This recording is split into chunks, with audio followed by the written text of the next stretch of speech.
Hello and welcome to Fine is a four-letter word. My guest today, Holly Bertone. Welcome to the show. Thanks, Lori, for having me on. You have been such an influential factor in my life, and just Fine is a four-letter word has meant so much to me. So I'm super excited to be here on the show and to chat with you and to connect with your listeners. Awesome. Yeah, where did we reconnect? Was it in Sabrina's group? No, it was a podcast group on Facebook where you had posted something about being on shows, and we've known each other for several years. I don't even remember how we originally met. Yeah. And you posted something, I was like, wait a second, how come you haven't ever been on my show? We need to fix that. And I actually thought that I had been. I know, so did I. Like before, before I responded, I had to look back at past episodes and I'm like, wait, has she been on? No, she hasn't. And you're like a queen of gratitude as well. So yeah, we share that in common about spreading the word of gratitude. And we're going to talk more about that today. But let's get first into what are the core values and beliefs that you were raised with that contributed to who you've become? Oh my goodness, such a great question, Lori. Really, I think integrity, honesty, integrity can be the top two.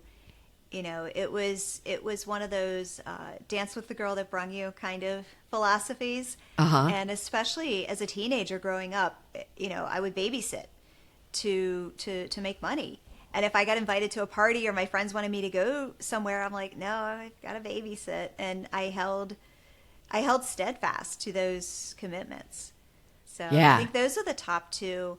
My mother's life mantra growing up was "It builds fortitude," and we can get into that later into the podcast. That's got its whole backstory.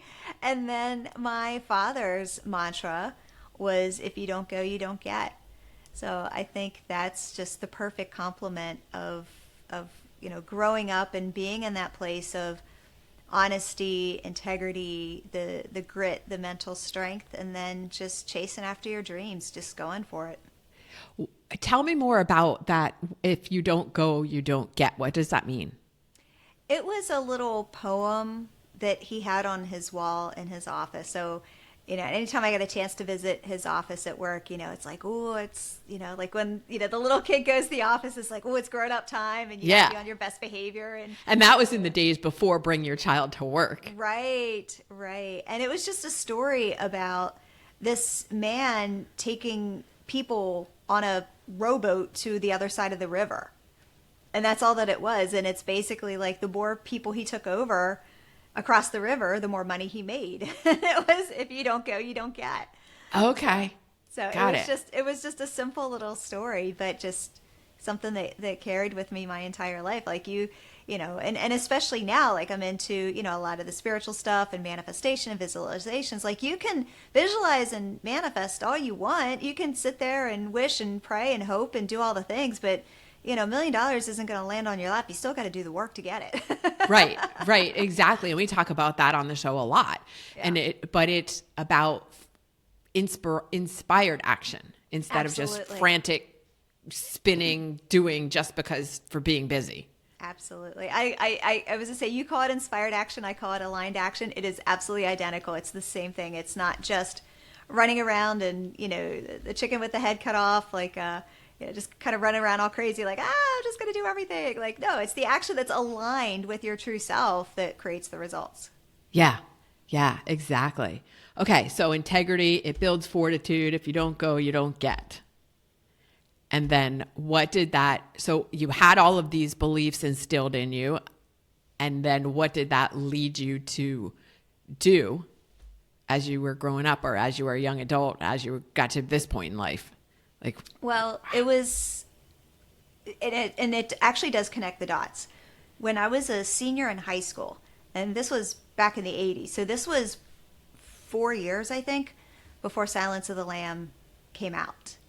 And I took a psychology class, and I was absolutely thrilled and fascinated with how the mind works. And I did my kind of, you know, senior high school kind of thesis term paper.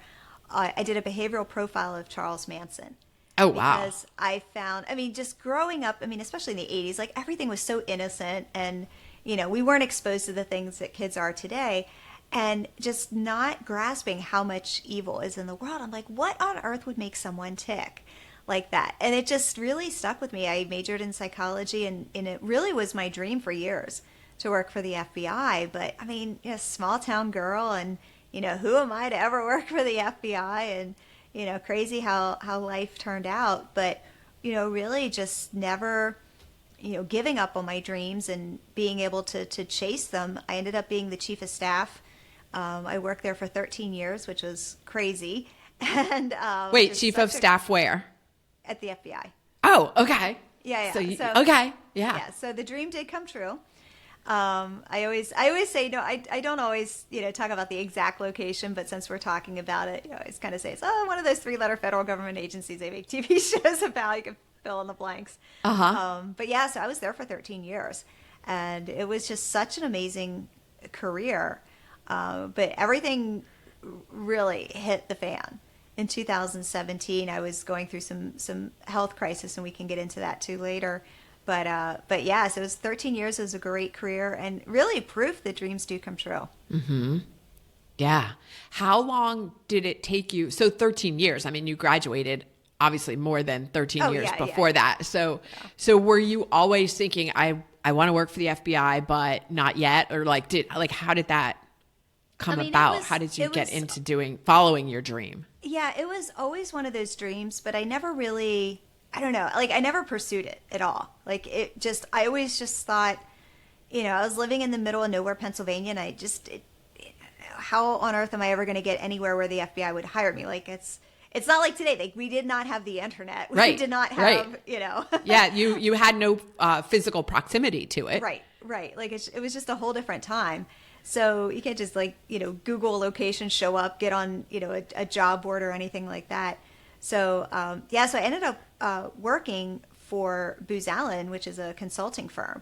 And then 9/11 happened, and then they asked me to get my security clearance, and then one of the managers who I used to work for brought me on board. So that's how it all happened. It was just just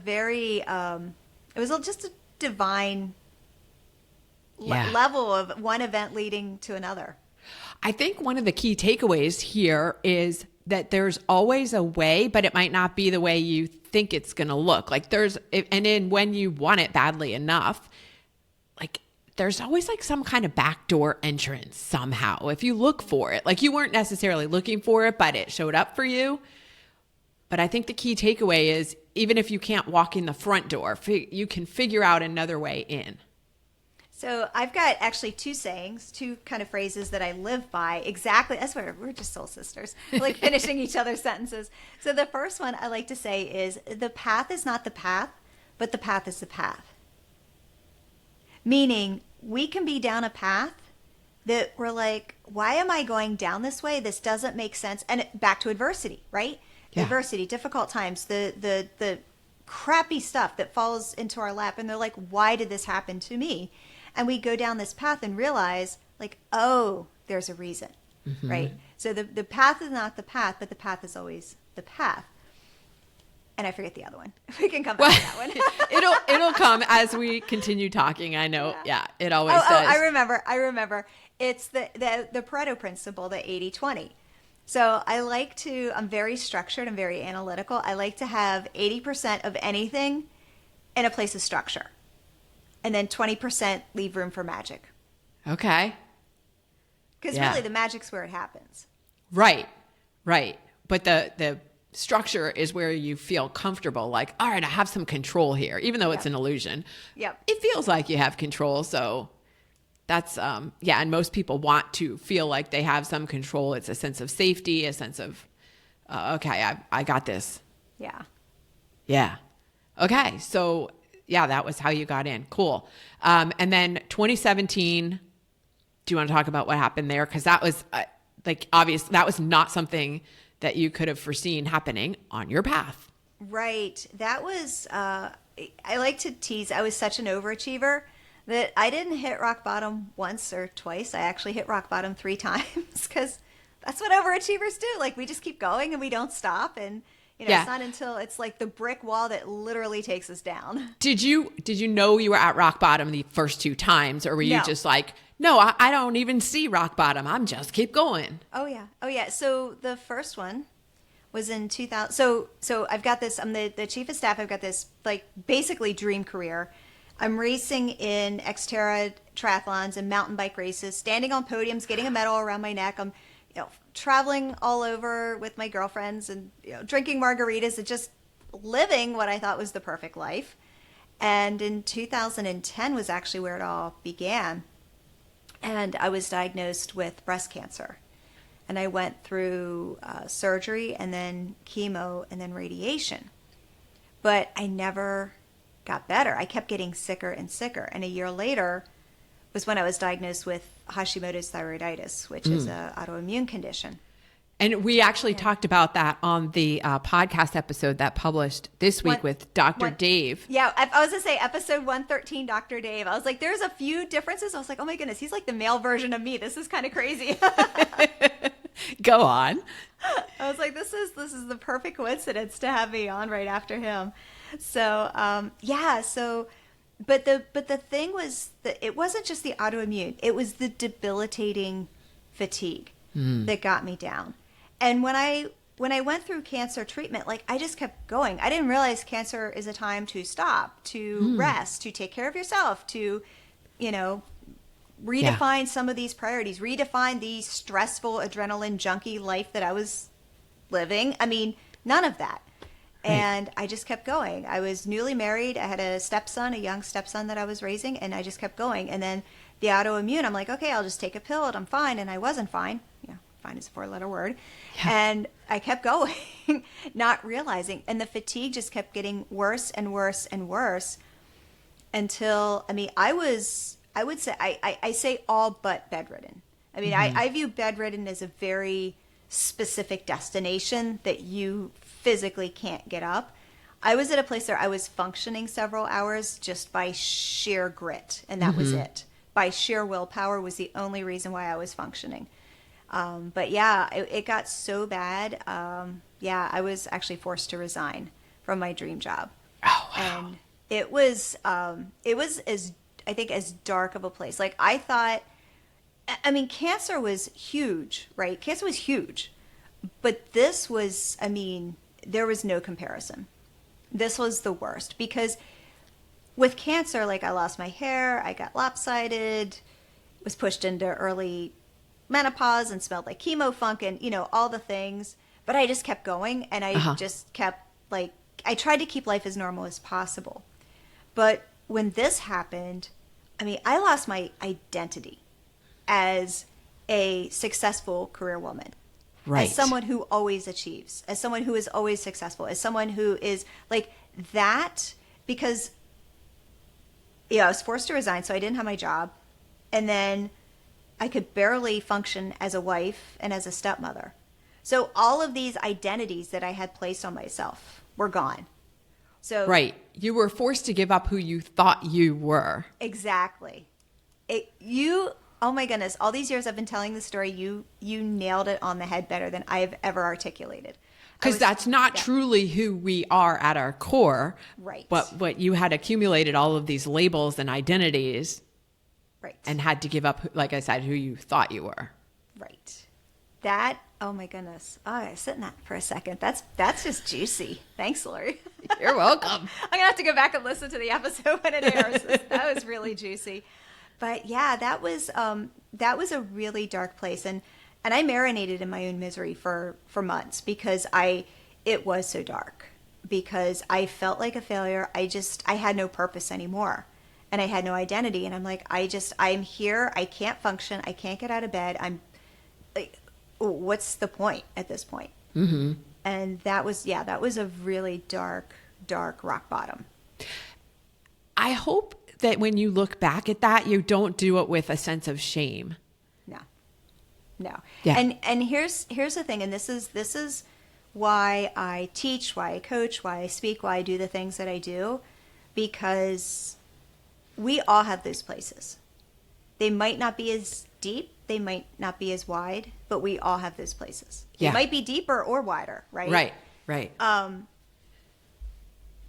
At the time, it was the absolute worst thing that I had ever gone through, even worse than cancer. Yeah. Now looking back, the path was not the path, but the path Right. was the path. Yeah. And it was a gift. Because if I hadn't gone through all of the adversities that I have gone through, I wouldn't be where I am today. Right. And I would have a great, successful career, and my life would be fine. And fine is a 4-letter word. Yeah. Yeah. And now Well- I can look back and I was like, this is for a reason. Like, I hit that rock bottom for a reason. And I didn't know it. I didn't see it.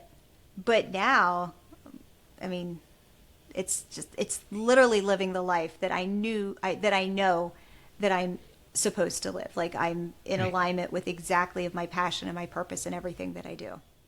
That's why it's so important to, when you are in the moment, whatever the moment is, to be grateful for it and to recognize that this is where you are right now for some reason, even if you don't know what the reason is. And I can't remember where I originally heard, but that you can only piece together the path in hindsight. Absolutely. Like how the pieces of the puzzle that come together to bring you to who you are now, only in hindsight. And in 20 years from now, we will look back at the past 20 years and be able to put the puzzle pieces together. But where you are right now, I don't know where it's leading. Yeah. You know, I'm out on this nomad life. And I was talking to somebody last night and she's like, so how long do you think you're going to do this? How, you know, what's the end game here? Where do you think you're going to end up? And I'm like, I don't know. I'm just doing this for now. I have no idea. And I'm okay with that. I love that. Yeah. So this is where, but you mentioned 2017. Yeah. This all happened in 2017 where I was forced to resign. Oh, okay. Yeah. I don't know why I thought there was something additional coming in 2017. Like that all wasn't enough. That wasn't enough. Yeah, no, that was the big thing. But here's where it got really interesting is this past year. So I'm coming up on a year now. Is when my marriage crumbled and we got divorced. And I was able to, so since then, I had started, building a business and coaching and doing all the things. And when I was going through my divorce, I got to look back at everything, number one, everything that I had already gone through, and to take all these great lessons, but then also everything that, I teach and I coach with my clients and everything to create a no conflict divorce. And I know so many women, there are so many high conflict divorces, and it's and some situations obviously can't be avoided, but when we spiral into that place of the blaming, the resentment, the judgment, the victim, the stabbing the knife, all of these emotions that come up, all these really big emotions, and we don't know where to place them. We don't know what to do with them. And I actually when I saw things crumbling, I went into it from that place of gratitude, from a place of looking at another adversity in my life, saying, okay, why is this happening? Not in a bad way, not a why me, but in a what are the lessons that I get to learn out of this? Who do I get to become? So I actually, because of my past, because of my adversity, because of what I've learned, because of what I teach and coach, when I saw this, the situation's the situation, the divorce is the divorce. Yeah, there's still the tears, there's still the grief, there's still all of the, big emotions in the processing, but it came from a place of loving compassion rather than a place of, anger and resentment, and from a place of not just, I get to learn all of the lessons, but who do I get to be through this? And how do I get to show up in my best self throughout this whole process? And it changed the game. Absolutely. So we were talking earlier about intentional action. This is intentional like I don't know what the other next word is, but being intentional about how you were approaching a situation so that you could respond to things instead of react, which is where most people come from.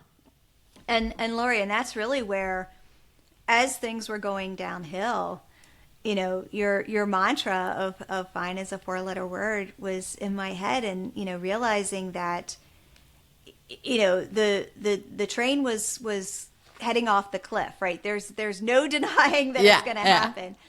But I kept hearing, you know, your words and realizing like, okay, I was in a marriage that was fine, but this is opening the doors for something that's more, for something that's bigger. Yeah. And it left me with so much peace. So thank you for that gift. Oh, wow. My honor. I didn't even know. And I truly am honored when I hear things like that. And yeah, again, it comes back to having faith and trust that yes, we're flying off a cliff and some parachute is going to open somewhere. Yeah. It will. Yeah. It's going to feel like a free fall for a minute and then a parachute. And then, you know, I'm not going to crash to my death at the bottom. Well, and it was interesting too, because it was, you know, there's a phrase, what is it? Leap in the net will appear, right? Well, you know, my business had just started to, you know, kind of hit that trajectory when the divorce went thermonuclear. I was like, again, back to integrity. I can't show up with integrity with my clients when I'm going through this. Mm-hmm. So I didn't take on any new clients. The ones that I did have, they ended their contract whenever it was supposed to end.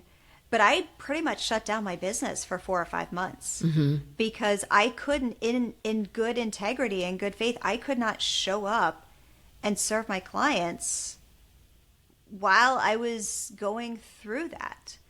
You know, I needed to be focused on getting to the other side and to have that faith that, you know, to leap in the net will appear. Well, you know, I just kind of jump and prayed for wings, because going out on my own and, you know, not having the support of a husband, there was a lot of peace around a lot of chaos.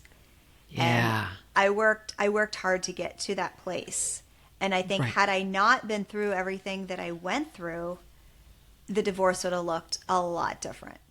Yeah. And I was going to say too, having been through what you had been through, you now stepping away from taking clients because you had learned the lesson of pushing through. Yes. And saw, oh, this is a time where I need to take care of me so that I don't go rock bottom again. Yeah.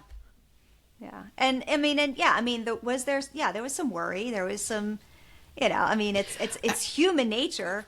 Right. On a scale of 1 to 10, though, it was probably a 2 or a 3. Like, it was there. I was aware of it, but I didn't live in that fear. I didn't live in the anxiety. I didn't live in the how am I going to support myself. I didn't live in the, you know, I just was like, okay, I've got a lot of peace and I'm going to figure it out. Yeah. Right. Yeah. All good. Let's talk about some gratitude, because that's your thing. Like, you're always, I'm surprised you're not wearing the t-shirt today, but it is kind of, it is a cold day as we're recording this. Cold, so yeah, but you have, you're all about gratitude, as I am. And I see you on social all the time sharing gratitude.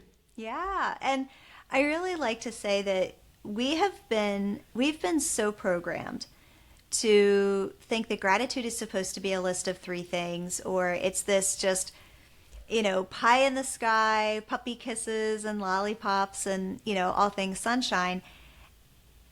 It really does a disservice. You know, you'll read an article and it's, make a list of 3 things and that's it. And, you know, the experts, they walk away and you're like, okay, made a list of 3 things. Why am I not grateful? Right. It doesn't work. Right. Or November is gratitude month, as if there's only one time of year that we can be grateful. Right. You get however many days, 30 days? Yeah. You know, and thankful, grateful, blessed. Yeah. So yeah, I think really the experts out there have really done a disservice in minimizing what gratitude can do for us and the amazing powers that it has. And the way that I like to view it in terms of, looking at it, especially from, looking at it from the adversity perspective and, from creating your comeback story, is when you're in that dark place, the neurons in our brain that fire together wire together. So when you're in that dark place and you're focused on the problem, that's all you can think about. Mm-hmm. And it's just like on replay over and over and over and over and over and over in our brains, just on automatic replay. We ruminate about it. We talk to everyone. We get off the phone with one friend, we pick up the phone and dial another friend. Yep. And we think that by replaying this story over and over and over again, that we're going to feel better somehow. And that we're working through it. Yes. Bingo.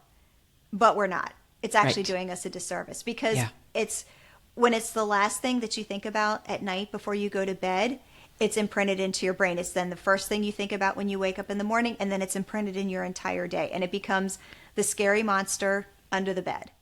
Right. And every day is moving forward is the same as the previous days. You're not changing any situation. You're living the same thing. It's like Groundhog Day. Right. Only it's getting worse because the myelin is just getting thicker and thicker. Right. And then what happens is and I call it the suffer cycle. Our body goes from, like, we have this event, and then what happens is that our body goes into the I'm sure you've heard the fight, flight, freeze, or fawn. So it starts to talk to us. Again, things I totally ignored, right? Back in the day. It starts to talk to us. We have a shorter temper. We get angrier more often. We go right into the silent treatment. We fidget. We bite our nails. We become overachievers. We numb ourselves with food, alcohol, athletics, hobbies, work. We become people pleasers. I mean, all of these traits that we see that we have, it's our body saying something's not quite right. Yes. But we don't know that. We've never been taught that. It's not a class that we learn in school. It's not something that we talk about over coffee with our best friend. And it happens so slowly that it just kind of creeps up on us, and we don't know that it's there. Yeah. And then when you get to 50 years old, 45, 40, 50, 55, now it's accumulated. Yes. And starts showing up in physical. It starts showing up as a disease. Right. As migraines, as anxiety, depression, IBS, cancer, autoimmune disease, diabetes. I mean, you name it, right? This is the stress causes the inflammation, causes it, like, it's a whole, we could talk for hours. Yes. Right? I'm just giving you the condensed version. Right. But this is a cycle that we don't know we're in. Mm-hmm. But what happens here, because this is where it gets worse, is that when we're in this place, we own it, and then it owns us. Yes. So it's my migraine. Right. And then that migraine owns you. That migraine owns your entire day. That migraine dictates what your day is going to look like. My depression, my anxiety. Right. That owns you. When you wake up and you claim your anxiety, your depression, then it owns you. It owns your day. It is going to dictate what your day looks like. Wow. Yeah. And it's this, and again, it is a 1% every single day. Yeah. And we don't know we're on the suffer cycle until it gets to the point where things are so bad. Again, Exhibit A right here. Right. I went through it all. Yeah. And there were 2 points I wanted to take out of that. One of them was why it's so important to have a coach. Mm-hmm. And secondly, you mentioned the 1%. It works the other way around too. Yes. 1% better. That's what I was getting to. Yeah. Yes. Okay. Yeah. And that's where gratitude, so for me, gratitude is at the top of the food chain. It could be any kind of mindset modality, right? For me, it's gratitude. Yeah. And really, I think that gratitude's the easiest door opener to reverse the suffer cycle. Because what happens is that when gratitude shows up, and I'm talking real gratitude that you feel, not a list of 3 things, not a fluffy pie in the sky. Right. I'm talking real, true gratitude. When that becomes a part of your being, it brings the happy hormone squad, the dopamine, the endorphins, the serotonin, the oxytocin, which then gives your body what it needs. So instead of numbing yourself with the alcohol, food, exercise, overworking, even hobbies, right? All the things. Yeah. The gratitude, the love, it's self-regulating itself in your body. And you don't need all of the outside stuff. Right. It starts reversing Yes. the other stuff. Yes, 100%. And you mentioned about feeling, and that is a key point about gratitude, because I don't keep a gratitude journal, which surprises a lot of people since I talk about it so much. But for the reason that you're saying, right? It's not about a list. It's about feeling the gratitude. And then I get asked a lot, well, what does gratitude feel like? What would you say to that? Because I have an answer, but what would you say? Wow, I don't know if I've ever been asked that, and I want to get into something else, but let me answer this first. I would say peace of mind. Okay. Peace of mind, knowing that I can be grateful for it all, the good, the bad, the ugly, everything. I can be equally as grateful for the crappy things in life as I can for the beautiful things in life. Yeah. And that to me is peace of mind, because I'm not worried about the past. I'm not worried about the future. I'm just very present in the peace. Yeah. What's your answer? Joy. It feels like joy. Ooh.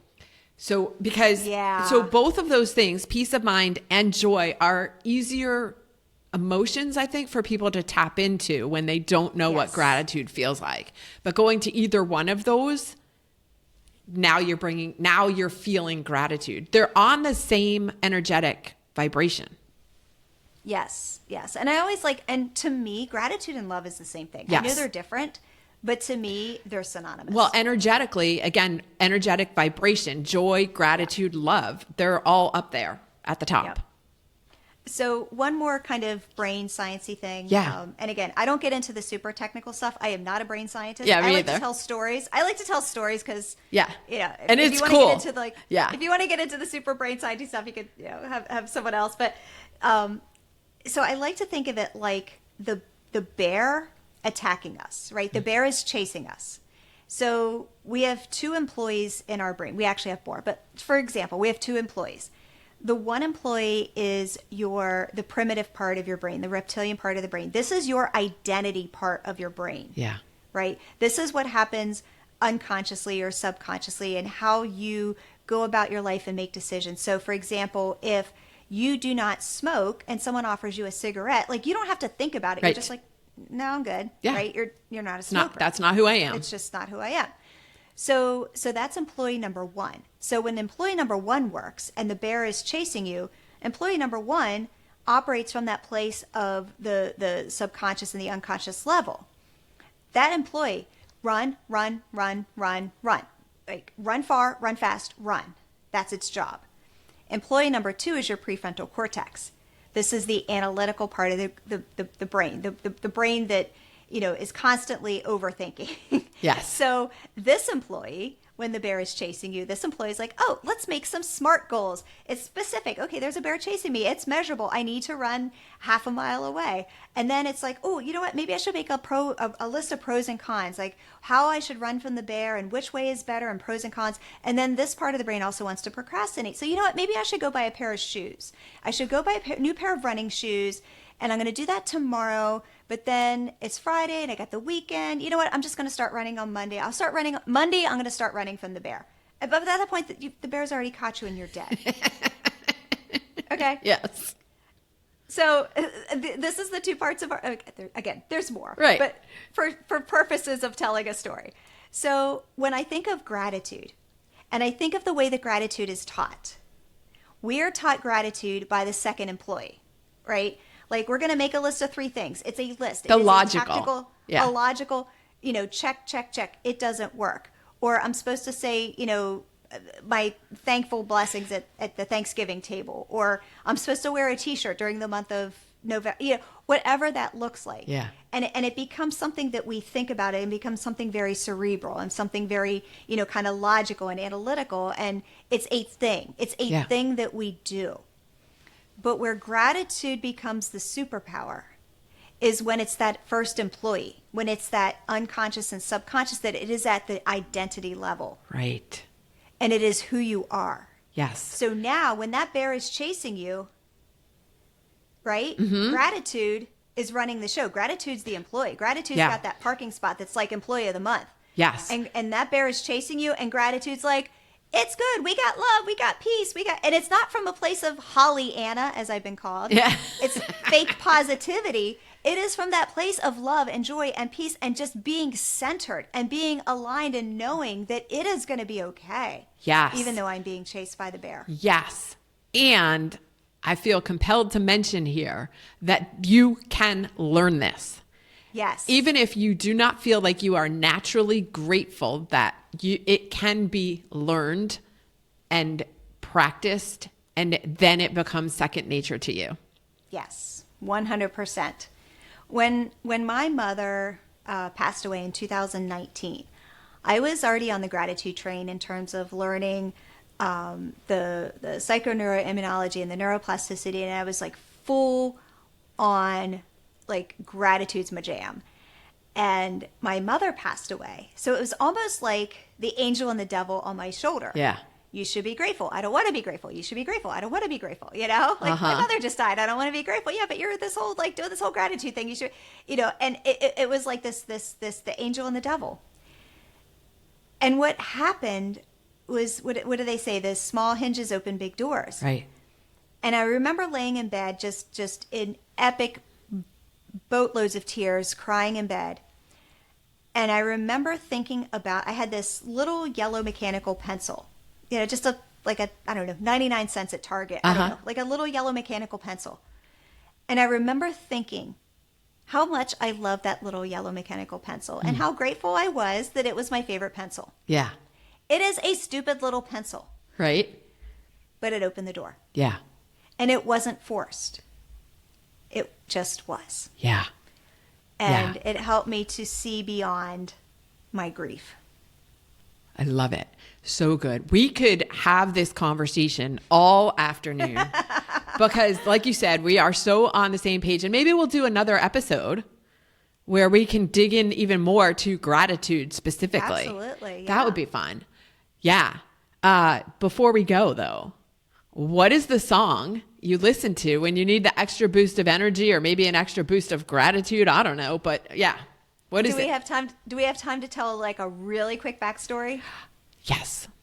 Okay. We don't, but we're going to take it anyway. You're the best. When I was going through cancer treatment, one of my dearest friends from childhood was also going through, he had brain cancer.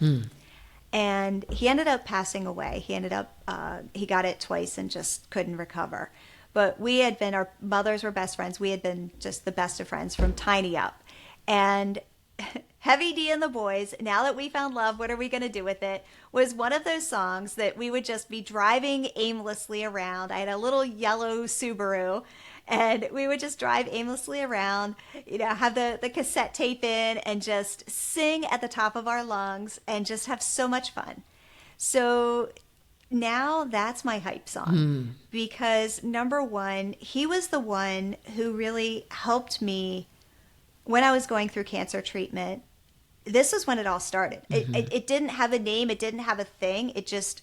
We were on a mission to just send emails and put love out there to the universe. And we were like dueling banjos trying to just bring light and hope during our cancer treatment. So it has so much meaning that, number one, we went through it together. He helped me to, like, I wouldn't be doing the work that I'm doing today without him. But Now That We Found Love, What Are We Going to Do With It is perfect because gratitude does put us into that place of love, and it gives us a chance to figure out, now that I'm here, now that I have this, like, all this love, and I've got this purpose. Like, what am I going to do with it? Yeah. Where, you know, I've got this aligned self and this purpose and this passion. So what now? Like, all these doors are opened up for me. Yeah. What am I going to do with it? So I love that. yeah. So it is not only my hype song, but it's got this just like awesome backstory. I love that. Thank you for sharing. Yeah. That's cool. And so then when people want to continue a conversation with you, where can they find you? Absolutely. So the best place I like to say is when you're finished listening to this episode, whatever podcast player you're on, just head over to the Gratitude Builds Fortitude podcast and start at a most recent episode and, you know, pick one that speaks to you. I did talk about divorce. Episode 74 is my divorce story. If you're going through that and you want to dig into that. And then the other place really is Instagram. I hang out on Instagram. Yeah. I love getting into the DMs and hanging out with my people. So yeah, definitely connect with me over there. Awesome. And I will put, go ahead. Yeah, I was going to say it's Holly.Bertone, Bertone. Okay. And I will put links to that in the show notes as well. But if you don't want to go to the show notes, you can just hop over there. Yeah, awesome. And then you'll have a link to the website as well. And Yes. I've got some free gifts and some awesome stuff there too. Cool. Thank you so much, Holly, for joining me today on Fine is a 4-letter word. Yeah, thanks so much, Lori, for having me.